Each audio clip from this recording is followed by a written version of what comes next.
Mini War Gamer Dave here from miniwargaming.com. Welcome, Wargamers, to the Shrine of Chaos.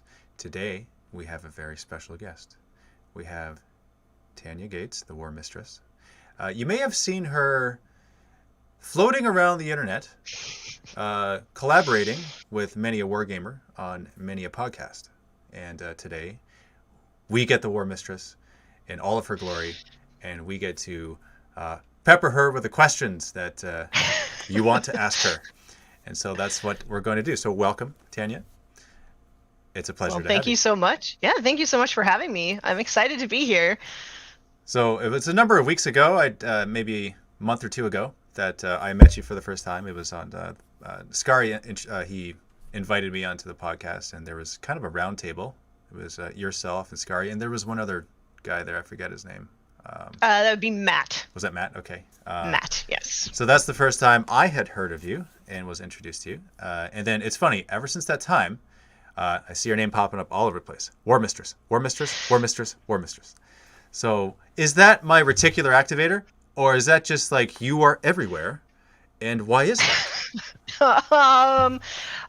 It does feel like I'm everywhere. To me, it also feels like I'm everywhere because, like last year, Scari's like one of my best friends, and I worked through a lot of self-doubt, and so over a year ago, I was like, you know what, I'm just gonna say yes to every opportunity that comes my way. I'm just gonna say yes. I'm not gonna worry about it. I'm gonna deal with the anxiety later, but I'm gonna say yes. I'm gonna do these things, and it's been a crazy year, and now I literally feel like I'm doing everything. Everything. Yes. Everything. Yeah. Battle reports? I don't make battle reports, but I was just on a battle report on Play on Tabletop that came out yesterday.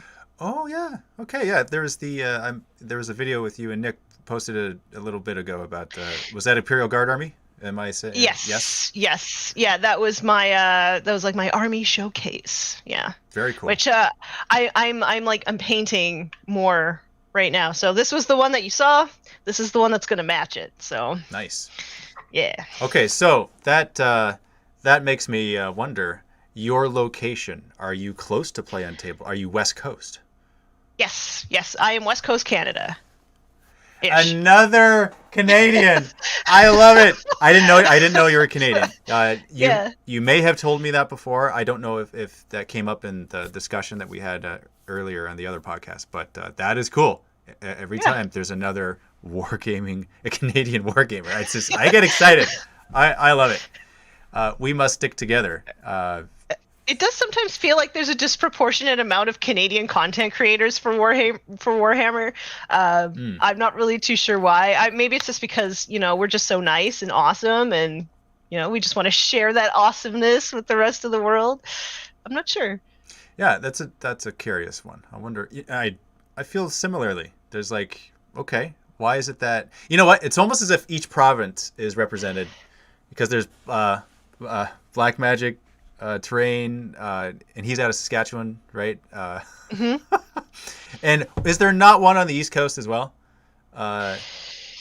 I'm not sure, but my girl Kaylee, she is with Ras Reach TTG, and they do like streaming games of Warhammer on Twitch. So there is somebody out there. She's just getting started, but she's out there as well. So she's in Halifax. Okay. Yeah. Yes. So how long have you been in the hobby?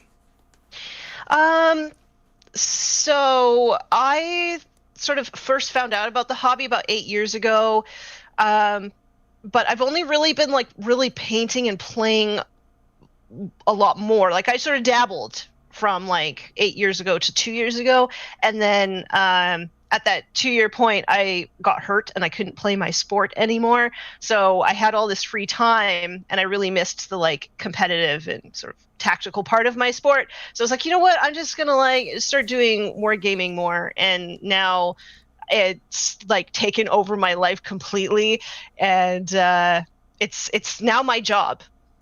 Like wargaming is my job. All right, so that one question has spawned about 8 more. So what was your sport and how did you get hurt?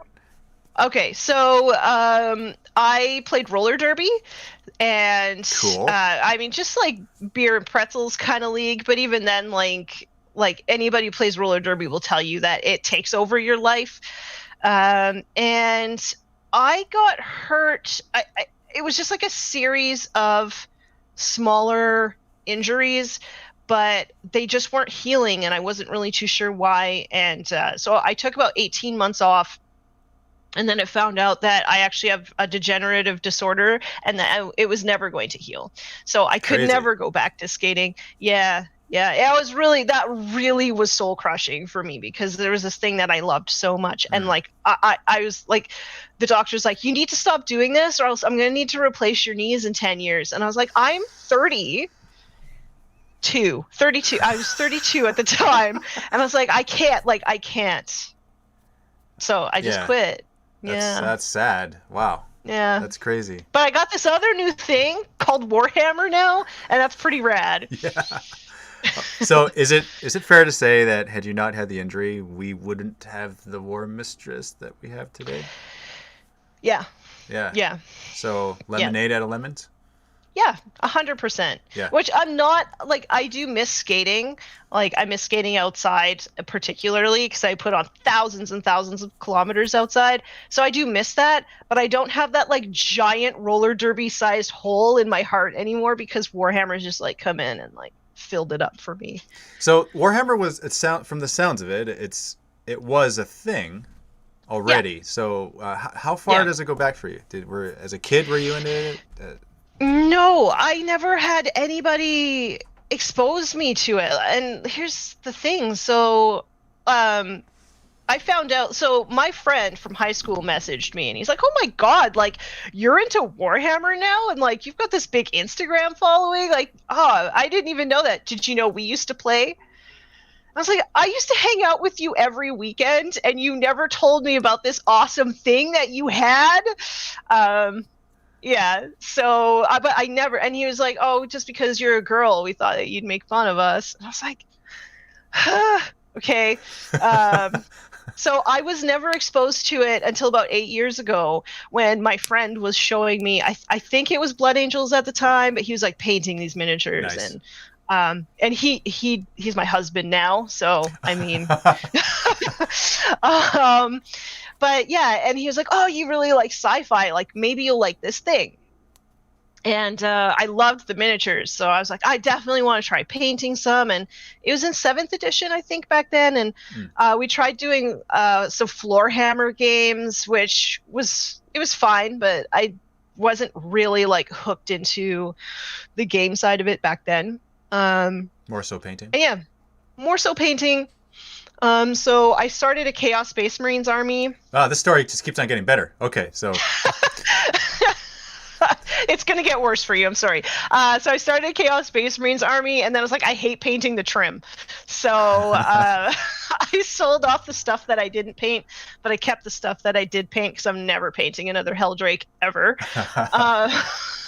Yeah, lots of trim for sure. Yeah, yep. Yeah, and then I moved into Space Wolves. And then that was like my main sort of focus for a long time until I got hurt. And then I played Age of Sigmar. And I played Ogre Maw Tribes for Age of Sigmar. And then everybody stopped playing Sigmar. So I played Space Wolves a little bit in 8th, but they weren't really a good fit for me in my play style. And then I was like, I'm going to play something completely different. So I went from like this melee focused, like super hyper aggressive, into a very squishy, defensive, long range shooting army. And that was a much better fit for me. What army did that end up being? Guard. Yes, okay. Because from the description, it is definitely guard, but it could also be Tau. But the fact that it was a guard, but it just kind of that was the cherry on top. So thank you very much for clarifying that. Yeah. So okay, that's super cool. I love it. So this is something that you and your husband play together and hobby together. Is that right? Yeah. So my husband actually he has another hobby that is like eating up all of his time right now. So I do like beg and plead for him, like, please, can we play a game this week? And we normally do play on Sundays or sometimes Saturday nights. But it's not so much his it's not so much calling to him right now. So a lot of times I'm playing on TTS or just painting for myself or whatever. But yeah, we do play occasionally. Yeah. So for those of you who are watching right now or who are watching the recording afterwards, I've provided links in the post. So whether you're watching this on YouTube, Twitch, or Facebook, you can check out the War Mistress. You can check out Tania and her two links, one to YouTube and one to Instagram. So your videos on YouTube and also your projects and your painting and everything on Instagram, which is your bigger account currently. Yeah. Yeah. So with the YouTube, what's your plan with your YouTube channel?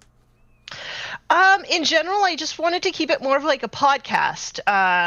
So I wanted to keep it more like gaming related, like actually playing, where I interview people in the hobby about like very specific topics, instead of like a long form sort of just sit down and chat and like find out about the person. I really wanted to find people who were like the best people to answer questions that I had about the hobby.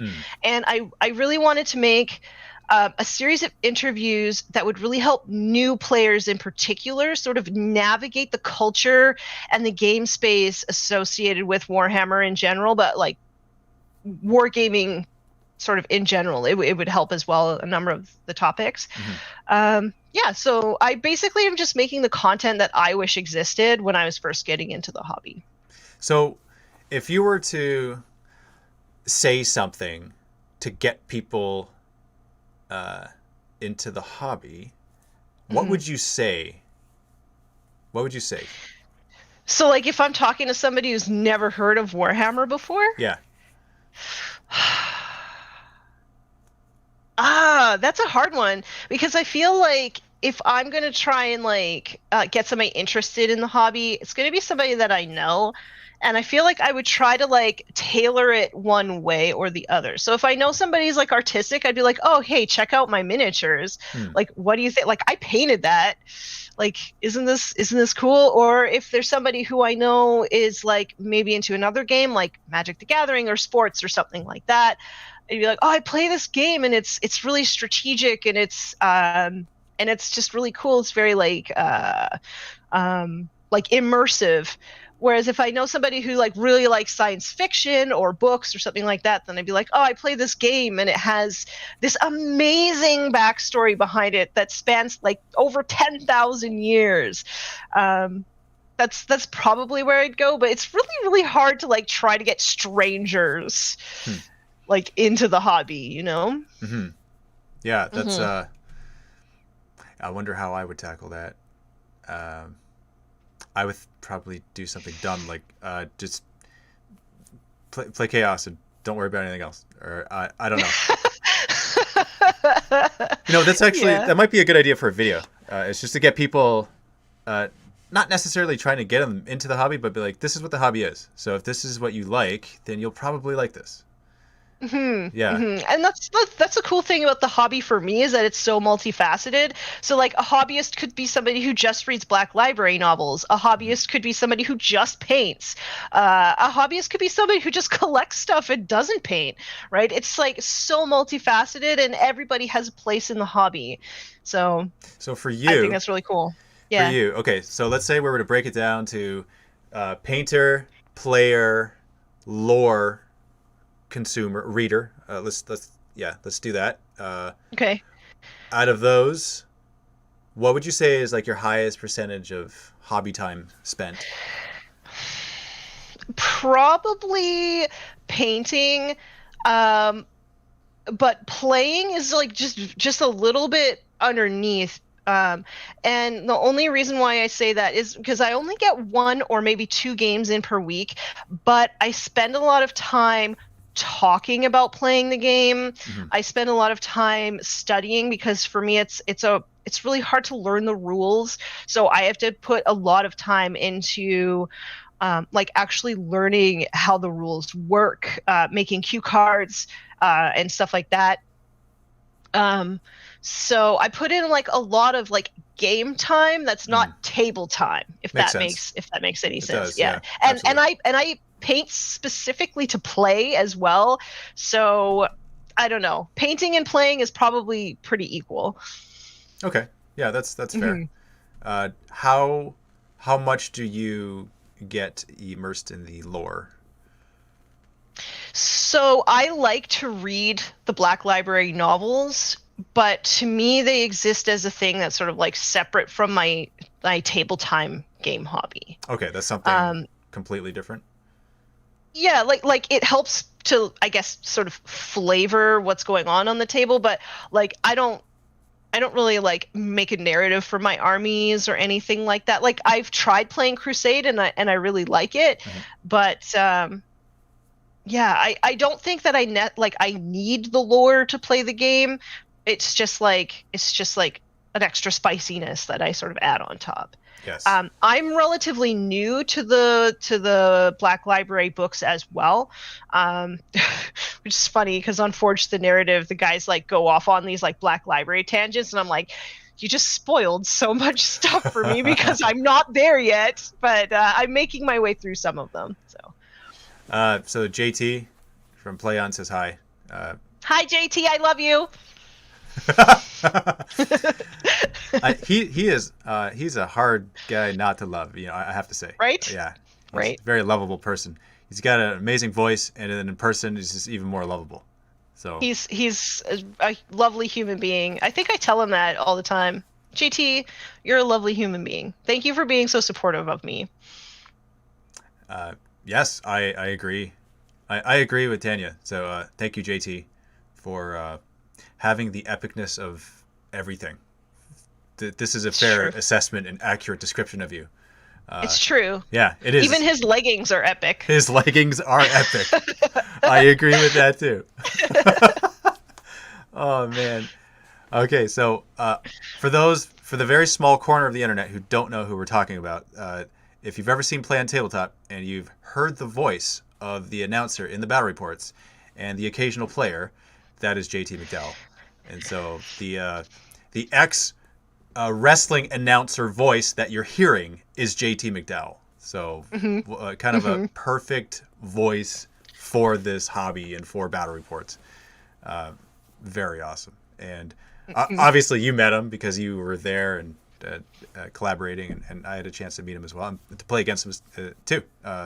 So I played against him, and then our game was featured on Mini Wargaming, and then I played against Nick, and then that game was featured on Play on Tabletop.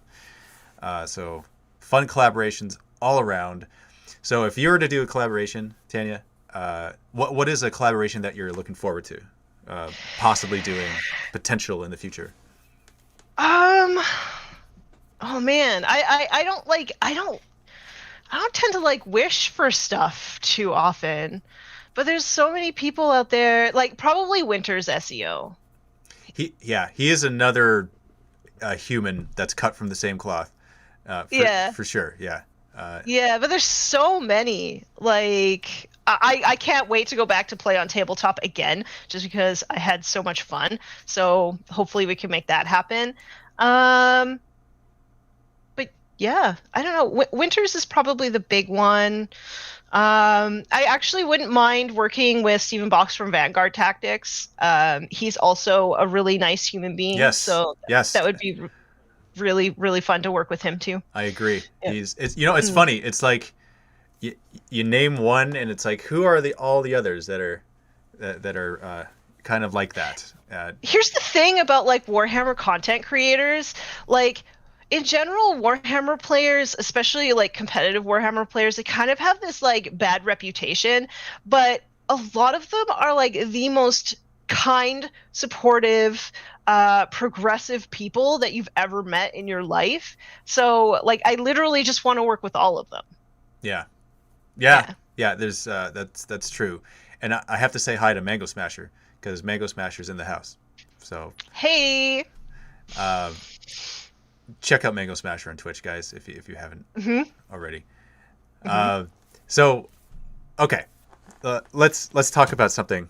Let's talk about the trolleys. Let's talk about the commenters. Seeing as that it is the title of our discussion today. Yeah. So, Yeah. what are your thoughts and feelings on that, on the negative trolls that exist out there? I don't understand it. I just don't understand it. Like here, like what kind of person sees other people having fun and like making content for other people to have fun with them and thinks, I'm just gonna stink this up? Like, like who says that? Who wakes up in the morning and is like, I'm gonna yuck this yum? I like the phraseology. It makes me. Yeah, that's a good question, right? Like, why Yeah. do they have nothing better to do? It seems. Right? Yeah. So. I like for me, and I'm working through a lot of like baggage and hurt from when people were really mean to me 8 years ago when I was first getting started in the hobby because I didn't have a local group. So I had to like venture out into the internet to share my hobby with other people. Mhm, And there was a lot of misogynistic comments and stuff back then. mhm. So I'm working through a lot of pain that caused, right? And a lot of like I never feel like I never feel like a valid member of the hobby community. I should say never. Like sometimes I do, but sometimes I don't because of all of that. And I'm trying to like work past that. And I have this amazing support network of people who will always remind me like JT, like 99% of the comments are really supportive, right? Mhm. And so, but sometimes you just like focus in on those negative people, and that's what they want. And that's not. I just be nice. Yeah. It's so easy to be nice. I don't. Ugh. Yeah. It's funny, the human element of like you got 100 comments and one is negative and it sticks out and it just seems to be the one that has the most impact, and I can certainly understand that. And so, what are some things that you do to kind of get through that? Oh, for me, I turn to my friends. For sure. I have, and I also turn to my Instagram stories because I find that when I'm vulnerable and I explain to people how I'm feeling, it makes it like it makes it so I have to deal with it, right? Like I have to acknowledge that this feeling exists, and I have to acknowledge where it comes from, and something in that process gives it less power in a way. So yeah, those are like the two things that I do. I lean very heavily on my support network. So I lean very heavily on Scary. I lean very heavily on JT and Space Marine Steve. And there's just like a number of people like that who really help me work through it. Yeah, that's. And in my head, I always also say like, man, look at all these amazing people that I have around me that I can turn to for help. Like the caliber of human being that I have in the support network is probably pretty indicative of the fact that not only do I belong, but I'm probably doing something that that is important at the same time. Absolutely. So. Yeah, I 100% agree with that. And I think that the stuff that wargaming content producers create is it creates this, like, there's something intangible about the effect that we have that I don't know if we'll never fully understand or see it, the effect that it has on people, and absolutely the same thing in your case. You are a part of it, as we are all a part of it, which is great. I love it. I love that there are so many of us and that you're a part of it. And it's the unexpected things where you get the message that says, and I'm sure you've received these messages too, where it's, I've been going through a dark time and it was because of your podcast. It was because of your videos that got me through it, which that, for me anyway, that's not the intention. Like I don't do that for that reason, but that is a byproduct of it. and it's so big. Like I don't know what to like other than extreme gratitude. Like I don't know what to say or feel about that. And so I think that's something that I can, me personally, feel good about in what we do, right? Aside from like the having fun with it and then kind of presenting it for the world to see. That's something that it's almost like a legacy that can be left behind, where it's like, yeah, it was a positive influence in the world. Yeah. I mean, for me, because when I was getting started, there weren't a lot of female content creators, and I just wanted one to sort of pick up the mantle and say like it's okay to be different, it's okay to like not look like what a normal wargamer looks like, and just to say that there's room for everybody. I needed that. And there was a few content creators at the time. Well, there was two main ones. Unfortunately, they're not really making Warhammer content anymore. And so, yeah, like, so everything that I do, every single decision that I make, it all has to do with making sure that nobody feels like how I felt 8 years ago when I was getting into the hobby. I do not want anybody to feel that. I do not want anybody to have to work through the baggage that I am working through now. And so that sort of like colors everything that I do now. Interesting. Yeah. So first off, I think I can say this on behalf of the community. Thank you for sticking with it.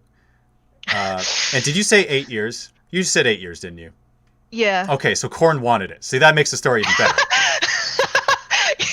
I love it. I didn't even realize. Yeah. It's my hobby year of corn. Yes. I'm gonna paint a bloodthirster. Awesome. I love it. That's amazing. But no, it's great. Like I love that that you're doing it, that you're a part of it, and to me, I like seeing every possible facet of the hobby being explored through every possible type of content creator. And that's something that I personally like seeing. Like for me, I'm mixed, right? So I'm half white, I'm half Chinese, and I don't know if I've seen any other half Chinese dudes out there making I'm sure there are, making wargaming content. And so it's neat for me to see those who aren't the norm, which is not me, right? So yeah, I think it's great. Yeah, and I really strongly encourage. Like, I have a friend who is not white, and I always try my best to encourage him to keep going and making content as well. Can we chaos bomb him? I know we didn't talk about it, but can we chaos bomb him? We absolutely can. Okay. Yeah. Okay. Yeah. Do you want to chaos comment bomb him now? Oh, we could. Now, could we? Is it the one, or is it a different one? It's a different one. It's a different one. Okay. Yes. Yeah. Send me the link in Facebook, and then we can. Okay. Should I send you because his personal Instagram, or he's like on a podcast? So what should we do? His personal Instagram, maybe? Okay. Yeah, we can go anywhere. Okay. Let me do that. Yes, let's do that. I'll get you the link. Okay. There you go.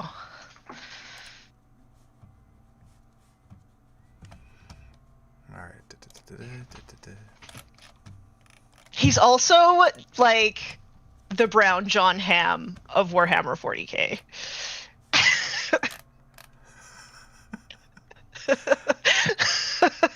Okay. I see your feature. Do you see it? Yeah. Yeah. Okay. You know, let's blow that one up. I think that's only appropriate. Okay. Let's see. Copy link. Yeah. Oh, nope. That's not what we want. Hold on.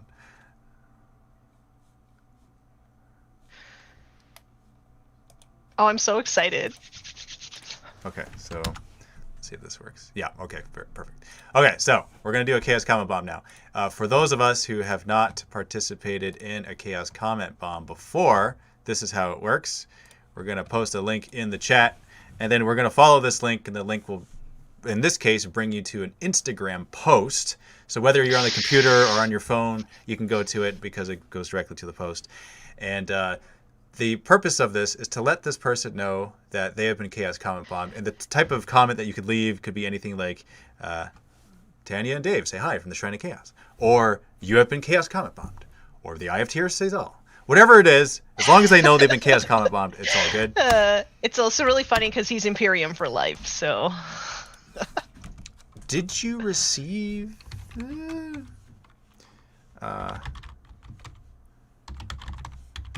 did you... Hold on one second, it's not. Okay, hold on. OBS is being stupid.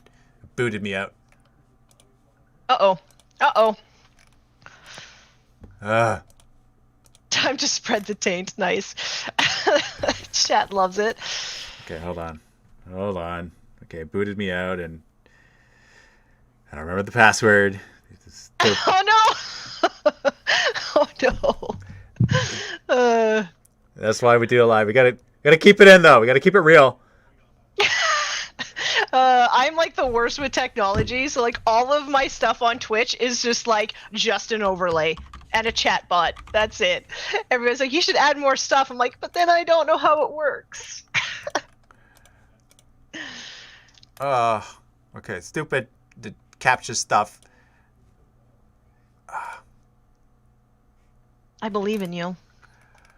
Well, you just got a lot of belief there. I don't believe in myself. I believe in you. Come on, why is it working?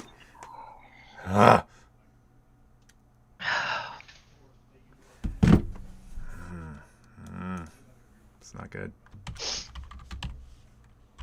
I would be swearing right now if it were me. I might be swearing in my brain. I have the worst potty mouth. Oh no. Oh no. Okay, you know what? Hold on. There's an old way in which we can do it the old-fashioned way. The old-fashioned way? Yes, this is the old-fashioned way. We're gonna go on. There's an old way in which we can. Okay, so I'm gonna literally go to each platform and type it in the chat there. Oh no! Oh no! I don't know why it's not working. So dumb. Oh no! I just have the same password for everything. I know you're not supposed to do that, but... But it is also like 40 characters long, so... Yeah, okay, OBS. It just does this sometimes. It just boots me out. It's like every 6 weeks. It does it every 6 weeks. Yeah, yeah. And usually it happens before we go live, so it's like, okay, yeah, try to get the jump on me, and then I log back in, and then it's all good. Oh. Okay, so I'm gonna note that though because I don't want that to happen to me. Yeah, no, it's just not good for business. No. No. This is not at all good. Okay, here we go. We're gonna get it. This guy's gonna get the Chaos Comment Bomb of a lifetime. All this anticipation. Okay. All right. It's gonna be the best. So, chat, you have to, you have to do this. Start an Instagram account right now if you don't have one, because you need to go tell this man that he's been Chaos Comment Bombed. All right. So I think I got it. Yes. Okay, I got it. All right. So. Yay! I am posting it right now. To okay, chat, but you had enough time Facebook to make an account.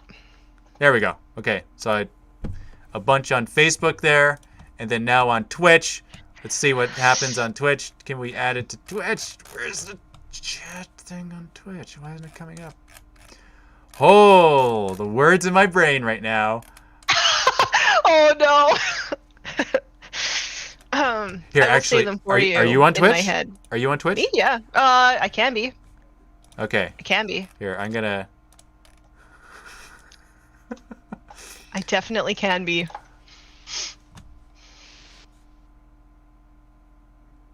Am I not? All right, here we go. Am I not following you on Twitch?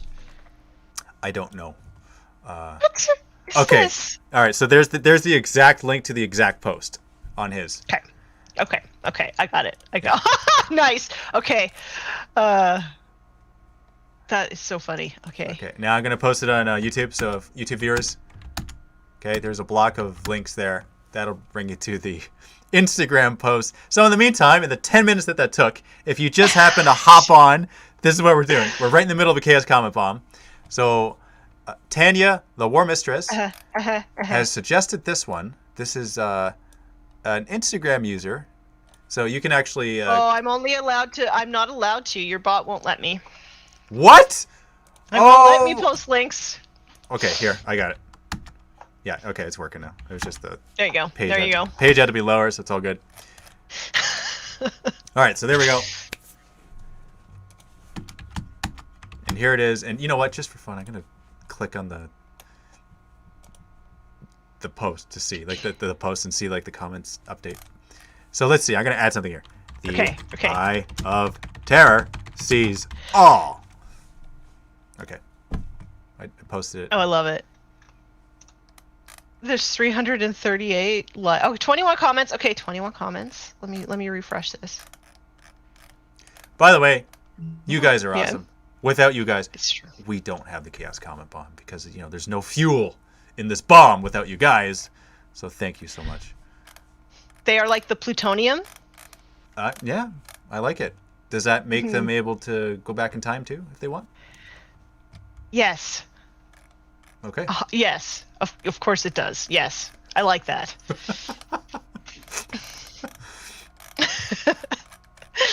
Because science. That's right.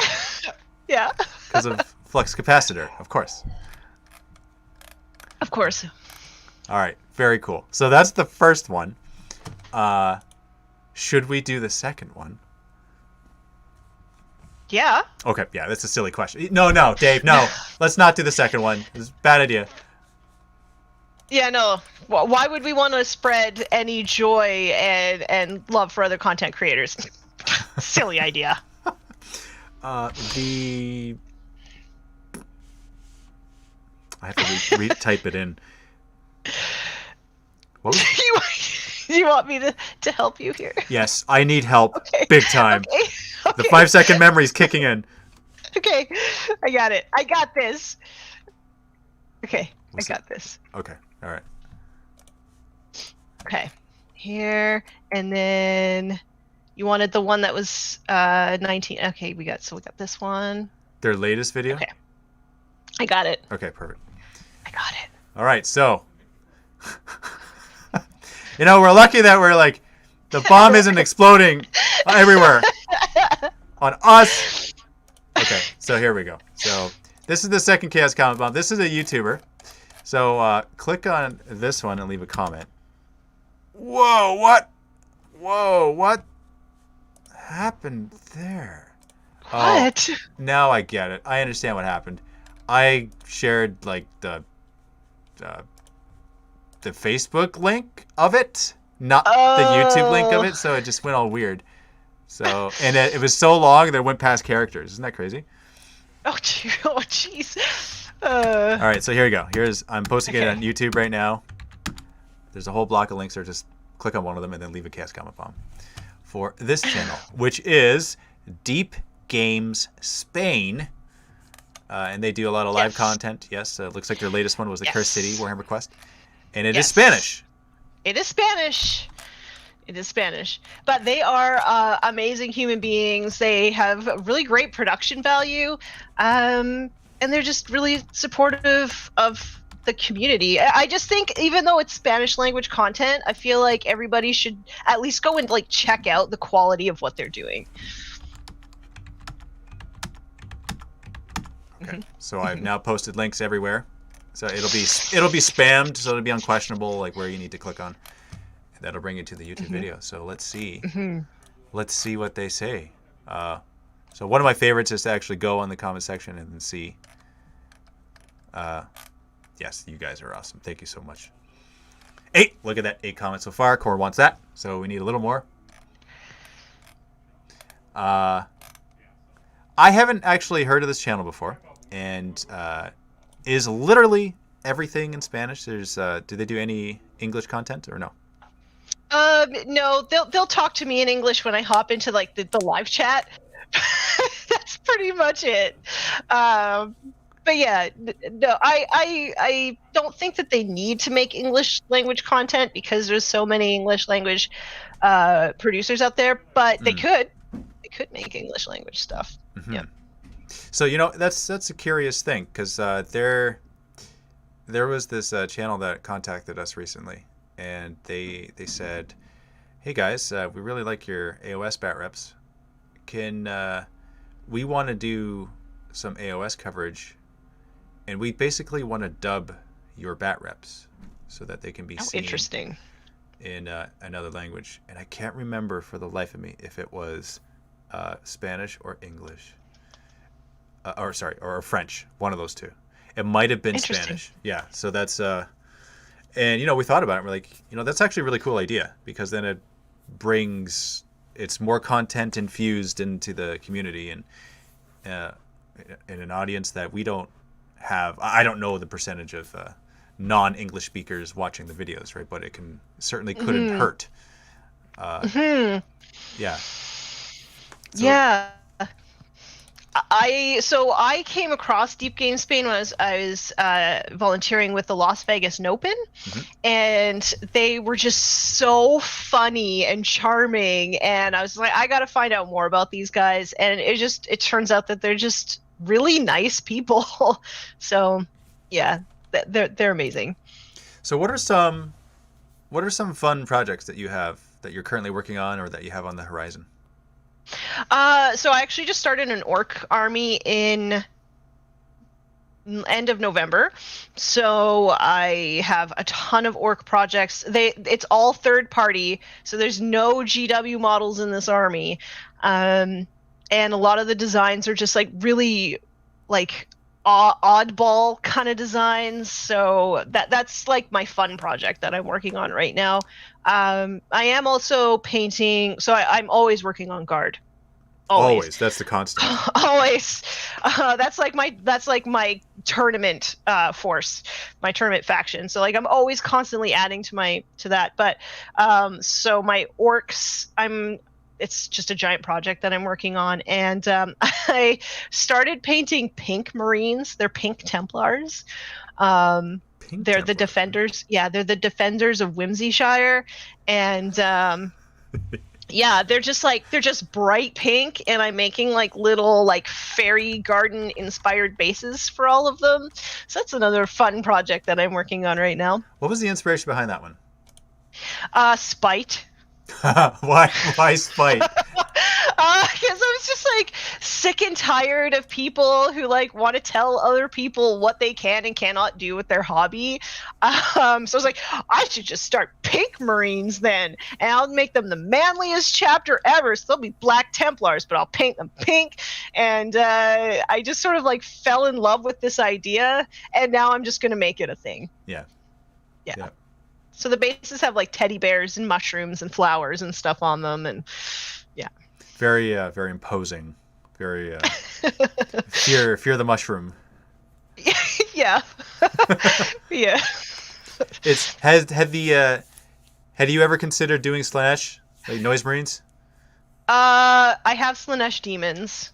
Okay. But I never really thought about doing the Noise Marines. Back then, they were really expensive. So, like back 8 years ago, they were really expensive to do. So I never really, they weren't on the horizon. I don't know if I would go back to doing Chaos Space Marines. I don't know. So Maya Rose says, spite is what drives my Chaos sisters. She does. She has Sisters of Slanesh, and they're fantastic. All right, so Tom Demus says, for the Pink Marines, give them 3D printed Halo Needlers. Fear the pink mist. The pink mist, I love it.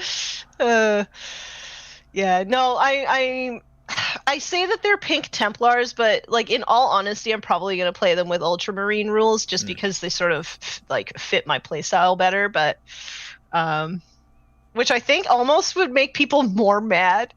But yeah. Yeah. Krillin, 1985. I have an Emperor's Children army, but don't use it. Oh, that's blasphemy. What? How much do you want for it?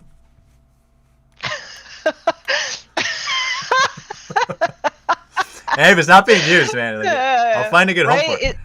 Is there anything worse than models not being played with? Maybe a pile of shame? That's probably the only thing.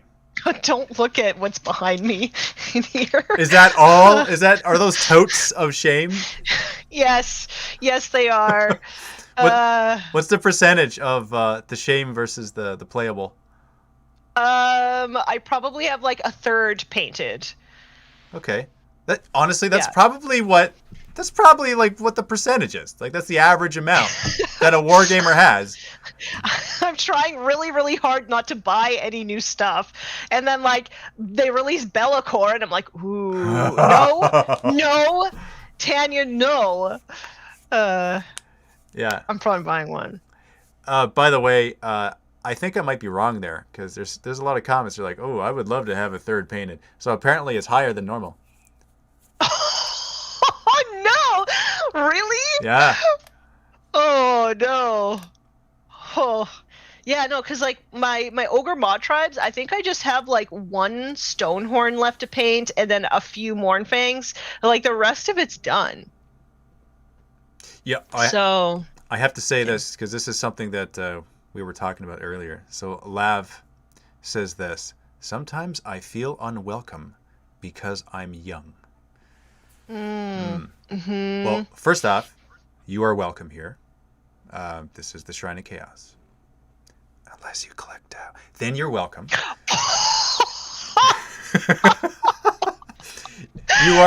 You're definitely welcome here, though. So that I gotta say that. And the fact that you're young is perfect because that means that there's many years of wargaming goodness and experiences to come, which is fantastic. It is the new generation, the new crop, and without you, we would be a dying breed. And we don't want to be dying anytime soon. No. The hobby is better with you in it. Yeah. 100%. And the last tournament that I went to, we had all ages represented from 14 years old all the way up to 50 plus. So, yeah, it's for everybody. Okay, so Krill in 1985, as in you want to buy it? I may be swayed. So I wonder if we should entertain this idea of picking up this army of Emperor's Children that is not played on the tabletop. I love it. Are you going to come out to the big game? Define the big game. It's Scary and Gear Guts Mech Shop's big apocalypse game. Oh, yes. Which he told me about that. Yeah. That one, depending on the date, I would love to go. Yeah. Yeah. Yeah. Well, I mean, we're just sort of waiting to see when travel is available and stuff like that. But the last one was so much fun. That was the first time I ever played orcs, and then I immediately started an orc army. So first time, and then you just that orcs. You know what? I find that orcs has that power to do that. Is that true? It's true, right? Yeah, they're like little fungal spores, like get in your nose, and then you're like seeing green everywhere. Mm-hmm. Yeah. And I think because they're so conversion heavy and encouraging, it's like you can make them whatever theme you want. Yeah. And it just makes sense. I have this like box of just like random crap. And this is like orc potential right here. 100%. Like, yeah. I could make a death dread out of this, you know? Like I could make all sorts of stuff out of this. So that is something really cool about orcs. And I think that's another aspect of the hobby that I really appreciate and enjoy seeing is different conversions. And I find that it just happens with orcs more so than any other army because it's almost as if everything orc is a conversion, right? Yeah, like somebody sent me today a picture of their hobby, and they're like, I had a Baneblade sitting around and I wasn't using it, so I made it into a kill tank. And I was like, yes. I mean, like the Astra Militarum part of me like died inside a little bit, but the orc part of me was like, deka, deka, deka, deka, deka. So, I mean, I win either way, really. Yes, this is true. Yeah. Okay, here's an interesting question from Chronono. I want to make a mixed gender Emperor's Children army. Anybody have a recommendation on female head bits? I mean, so Emperor's Children are quite pretty, right? I think so. I mean, that's my bias, but yeah. Yeah. Well, unless you're Lucius, and then you're not pretty. Quite ugly, yes. Yes, very, very disturbing. I'm not too sure. I think I'd probably look into like 3D printing options, because I've seen a lot of amazing heads for conversions just as like free files on Thingiverse and stuff like that. But I actually think that the person to ask about that, she's on Instagram and Twitch, I believe, and her name is kitbashing, because she has like an entire like Space Marine army that's like all females, and I think that she would probably know exactly where you'd go to find like the perfect female heads. Okay, hold on one second. Is that she's on Instagram? You said kitbash. Instagram, kitbashing. Cat. Oh, okay.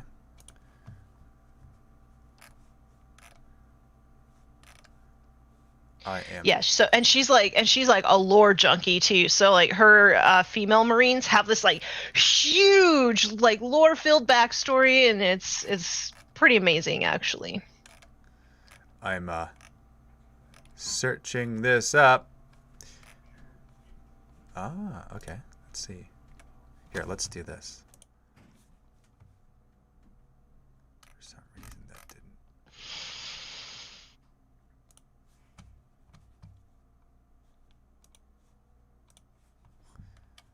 I think. Are you looking at her stuff? Yes.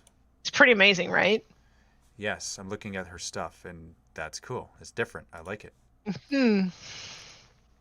Oh, I see. There's some sculpting happening. Yep. I see the green stuff work. That's cool. She goes all out. I see some Tau there. That's okay. Because I'm seeing stuff like Iron Warriors that makes up for it. And now we're getting distracted when we want to look for female Space Marines. Okay, so I think it was up there. Yeah, so that's... Yeah, very cool. kitbashing. And kitbashing. Cool suggestion. Hey, that's neat. That's cool. Yeah, I love stuff like that. I love making the army your own, no matter what that looks like. She's also like pretty unapologetic with the haters as well, which I really enjoy. Yeah, haters.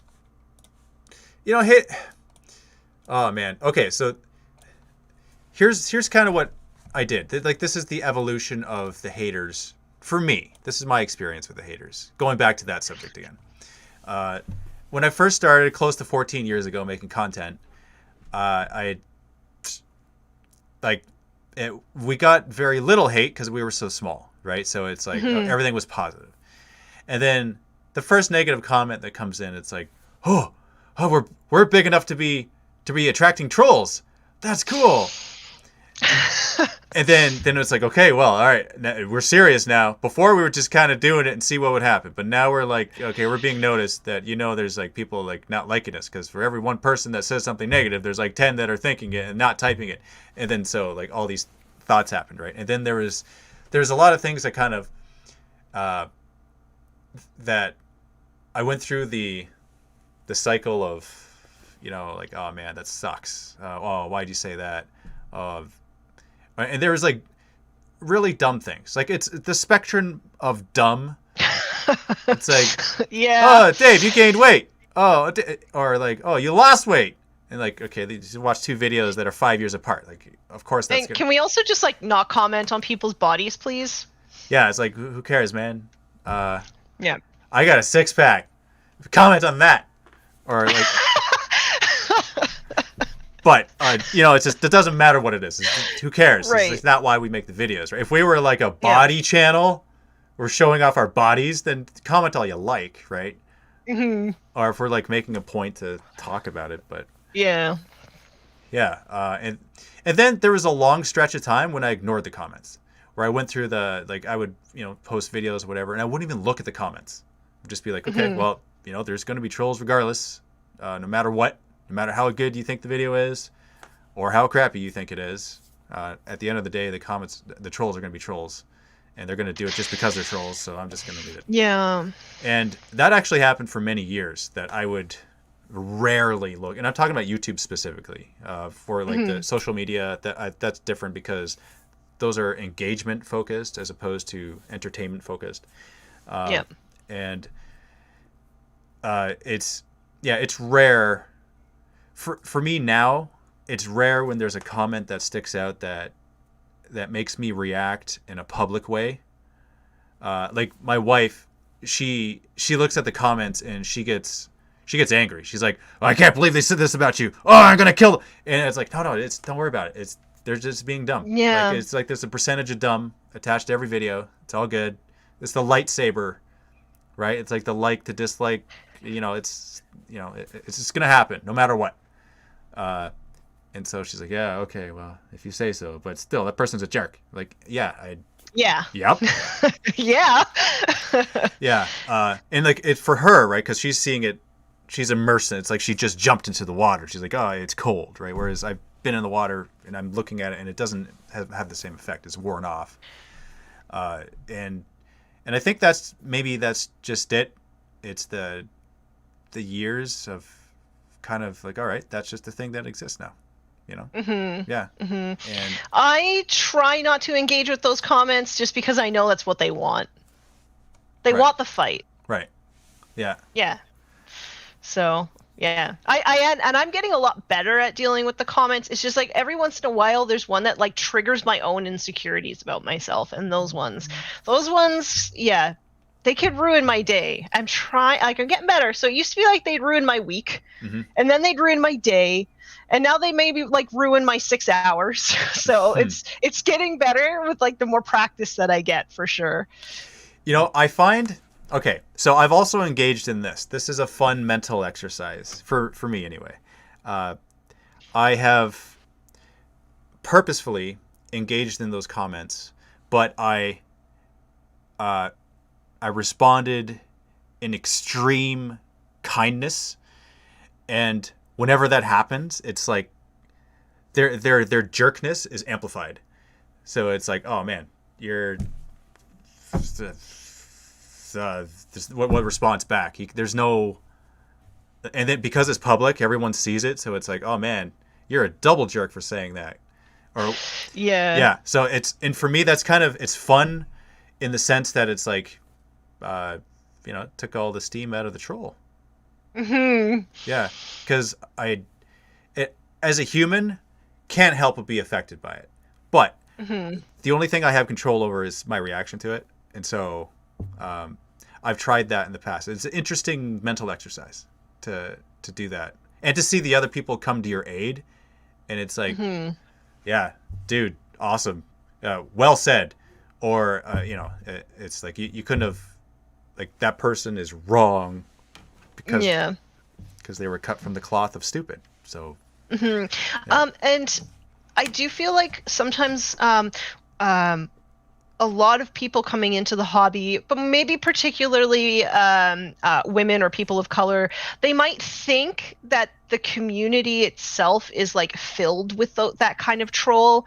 And that is not the case at all. Like, especially if you go to the game store or you're playing with people in person, like those trolls, I would be shocked if they even play this game.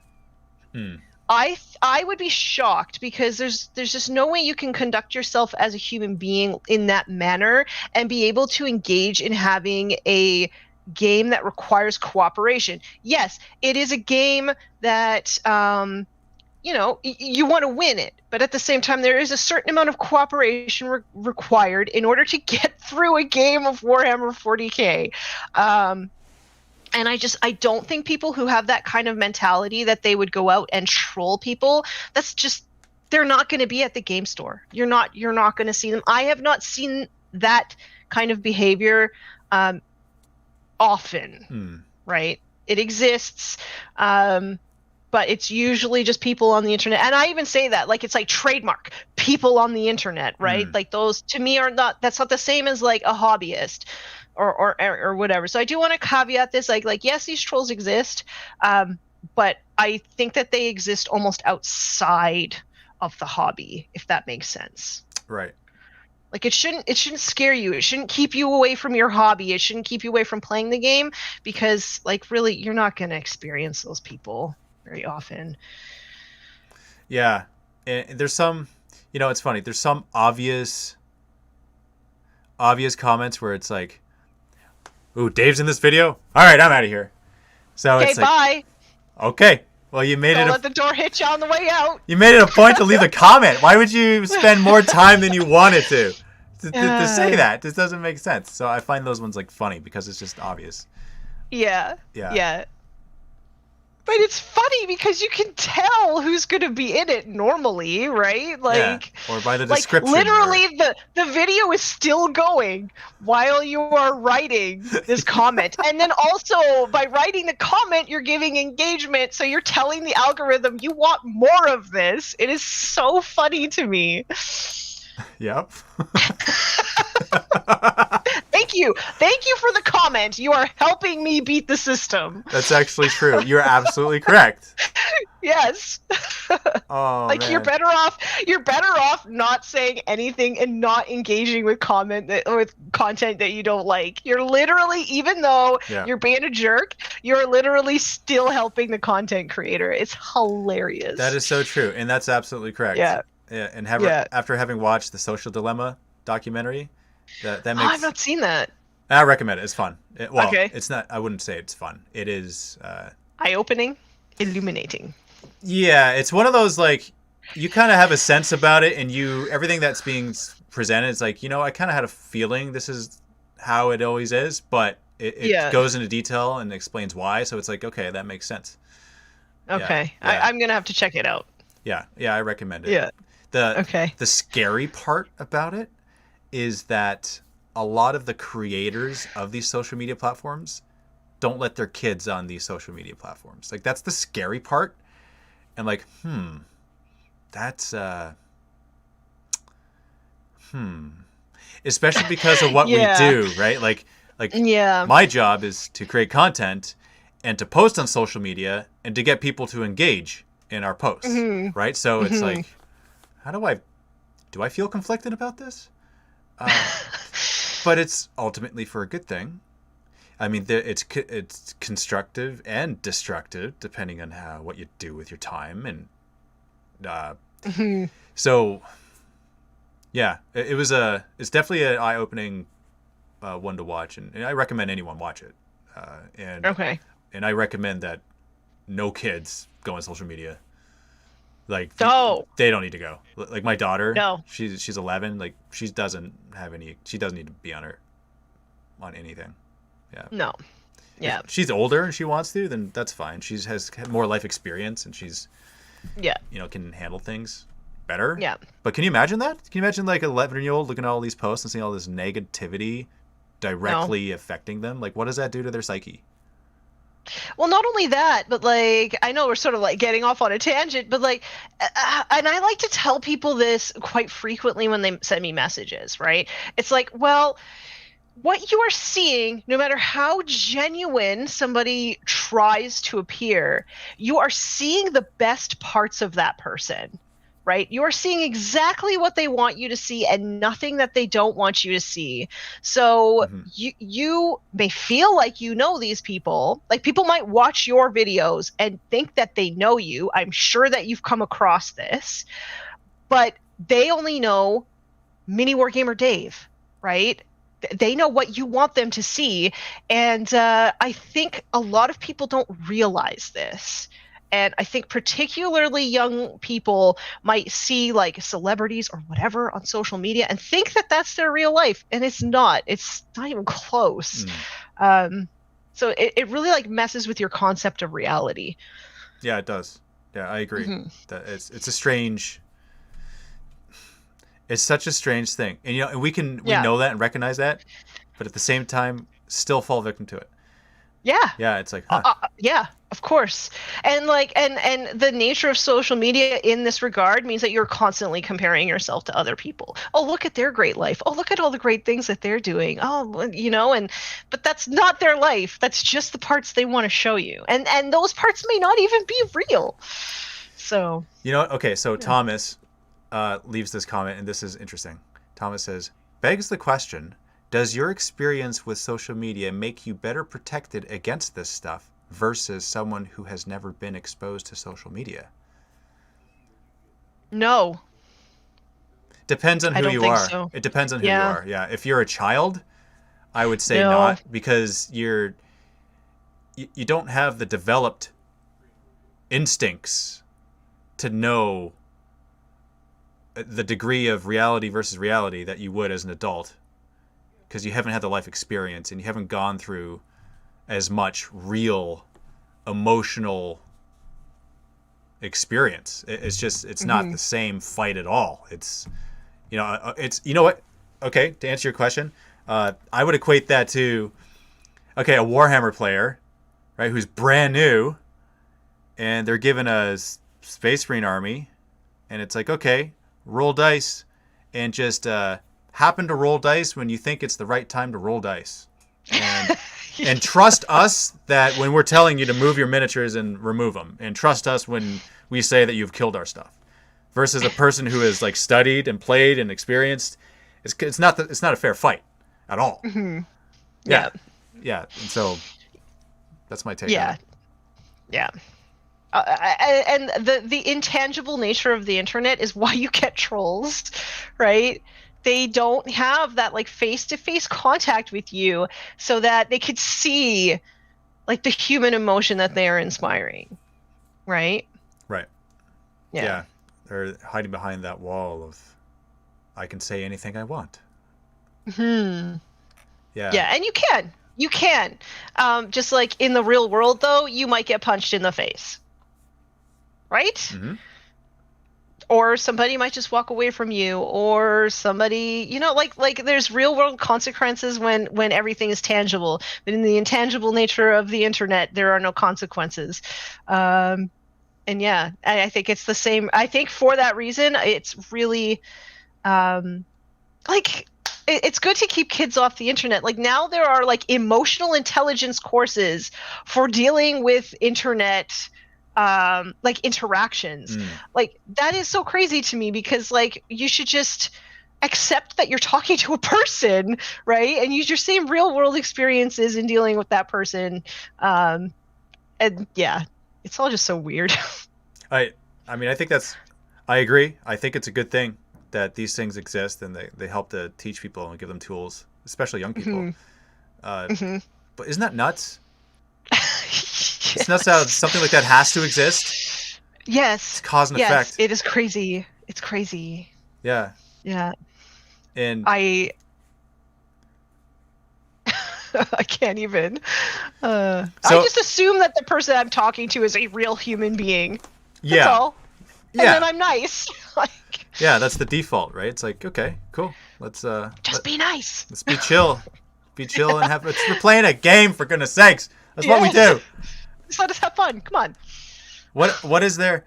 Okay, so actually, on this note about spewing negativity, I have this thought about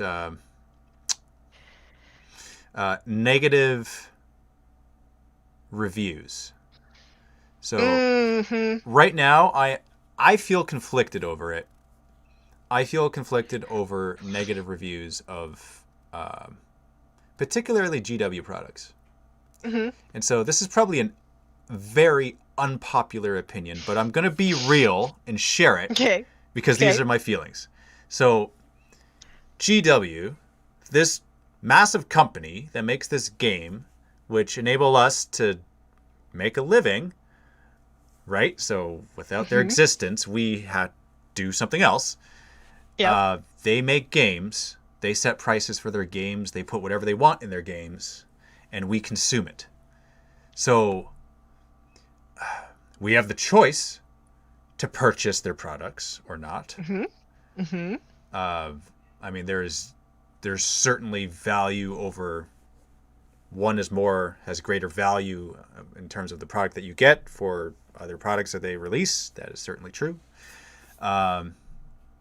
So it's interesting to me when there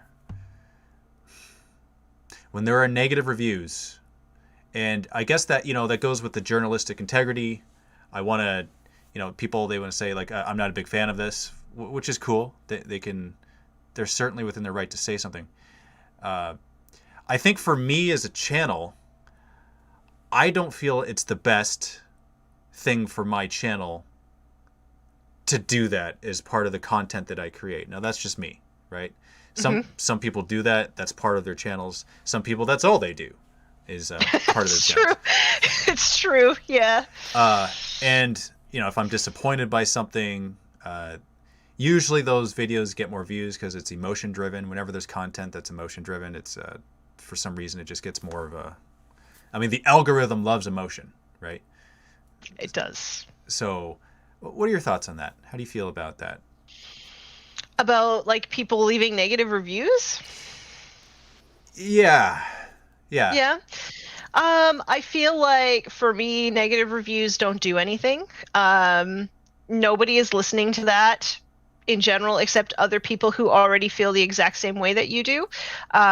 So maybe your negative reviews are making those people feel like validated in some way, but it's not actually going to change the thing that you dislike. In particular about Games Workshop, if you don't like how they're doing things, you need to stop buying it. And it's funny because all the people I know in real life who complain about GW still buy the products. So yeah, I feel like if you want change, you have to go out and like be the change that you want. So you want prices to be more accessible for everybody. Well, then you need to stop supporting the company. And that doesn't necessarily mean leaving bad reviews. That just means that you buy other companies' stuff, right? Like there's leaving negative reviews to me is not like a constructive way to get the outcome that you want, right? Like I'm like more of like a solutions kind of person. So like if I'm looking at something and I don't like it, I think to myself, the first thing I do, what would I do to make this better? Right? And then instead of leaving a negative review, I might leave a comment saying like, oh, I see this problem. This is my proposed solution, right? I'm still having this like negative sort of feeling, but I'm making it a more positive spin, right? Right. If that makes sense. Yeah. This to me is more like results driven, right? Whereas the complaining, I feel like is just where I'm stuck in the past. I'm not looking towards the future. Yeah. That's just sort of my take on it. But yeah, I don't think complaining just to complain, I don't think it does anything. Yeah, I don't think it's I think it's kind of like a selfish thing in general to do, because you're venting and it's like, okay, what's the result? I like what you said about the results driven discussion, really is what it is. Like, I don't like this because, and I think we should do this to make it better. Like, that makes a lot more sense than just, oh, this sucks. Yeah, like as somebody who used to work in management, right? Like people would come to me all the time, like, "Oh, I don't like this," and be like, and the first thing I would do as a manager would be like, "What should we do about it?" Right? Like, let's make this a collaborative thing and find a solution. Whereas, like, just complaining about it, and 9 times out of 10, people are like, "Oh, I don't know how to fix it." Well, come to me with solutions, right? So we can make it better, and that's sort of how I look at things in almost all aspects of my life. Yeah. That's a fantastic. I love that outlook. That's great. That just makes things possible. Yeah. And it doesn't make things weighted down and impossible. That's right. That's one of the things that Okay, this is going to sound like a complaint, but that's one of the things that bugs Give me me. your salt.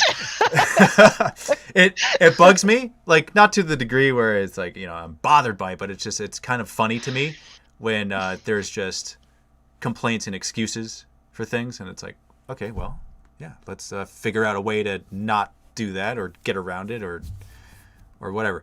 So the one thing I would say though is I think it's a constructive thing to do to complain about something that doesn't exist to try to make it exist. For example, new Khorne Berserker models. Like, the more I say it, hopefully it'll happen, right? Is it complaining or is it manifesting your heart's desire?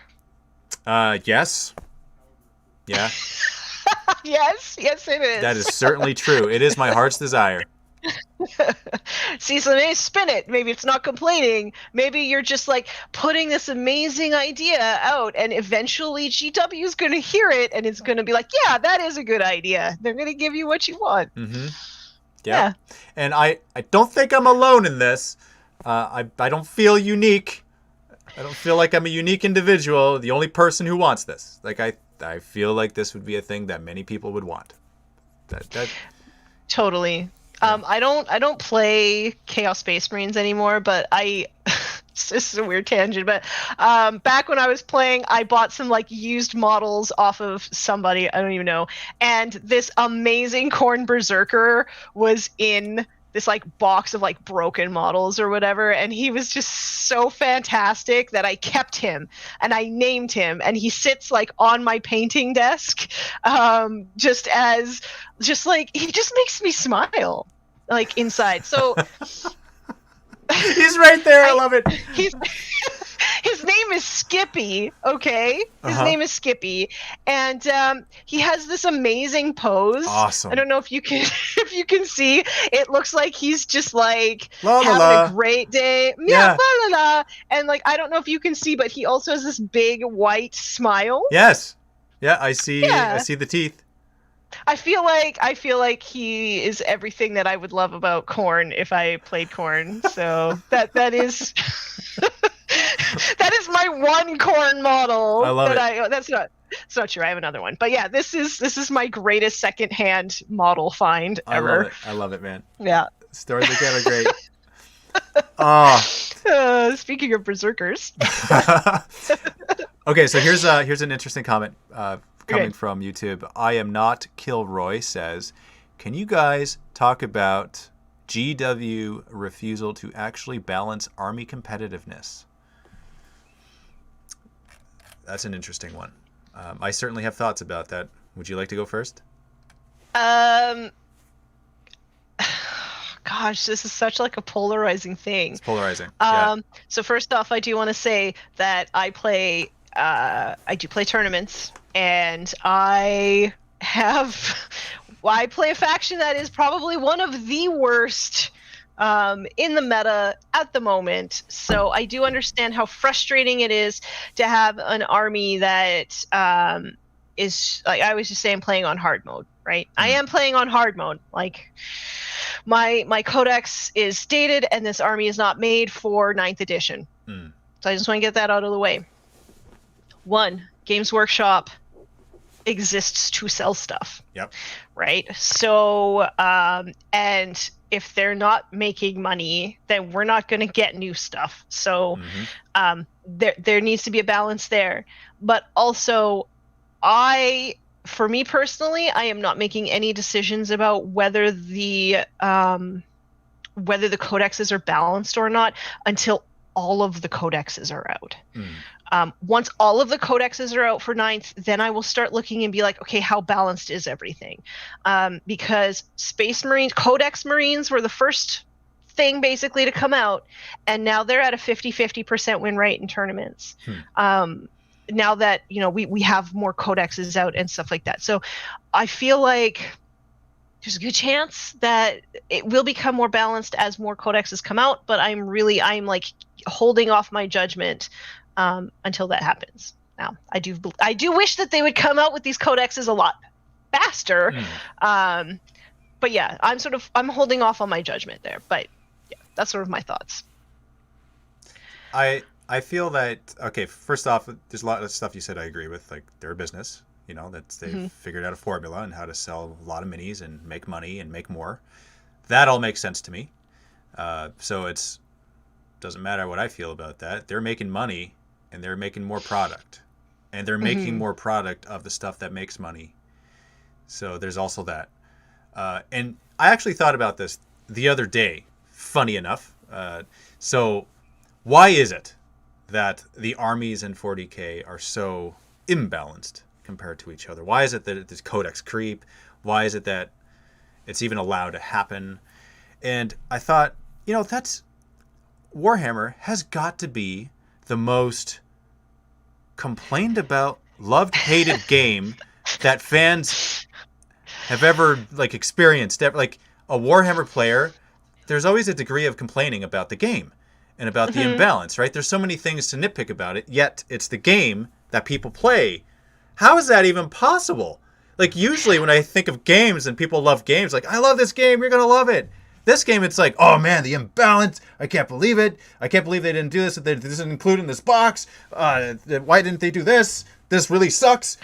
And yet I'm still playing the game. It's like there's this luring trap that it's the biggest one. You know how we said that the hobby is multifaceted, so you could like the lore and you could like the minis and you could like collecting. Well, complaining about the hobby is just another aspect of the hobby.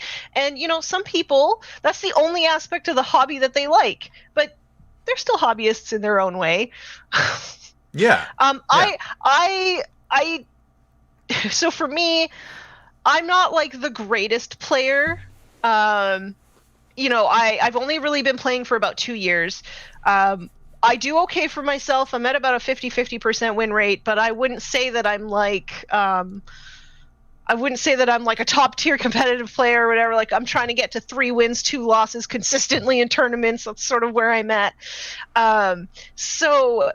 And I do find myself going into that like place of complaining, right? Because I look at my army and I just think, man, like, it's not as points efficient as Space Marines, or man, it's not like there's just like not as many options as Space Marines, or whatever.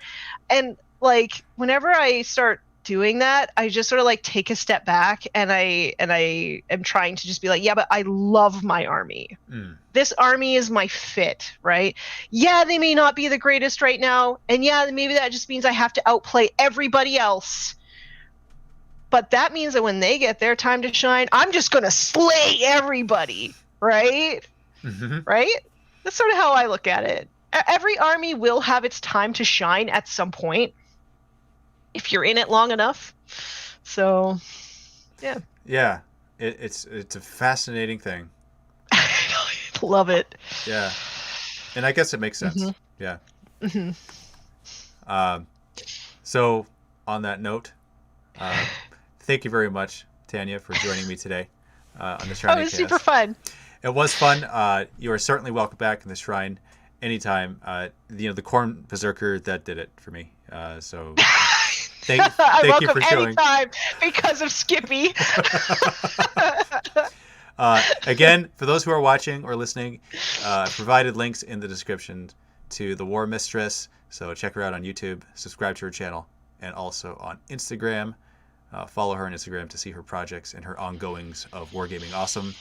And thank you guys for making the Chaos Comet bombs as messy as they were a thing that happened today. And you know what? That's why we keep it in, right? It's like you're talking about the real us, right? Yes. That was the real me stumbling through that because it was just technology my did it. YouTube channel is like, and I tell everybody, my YouTube channel is one take. So, take from that what you will, but I do not edit anything out. And that's just how I roll. So. And that's it. So, yeah. Thanks again. Happy wargaming. Stay tuned next week, 1 p.m. Eastern Time for the Shrine of Chaos.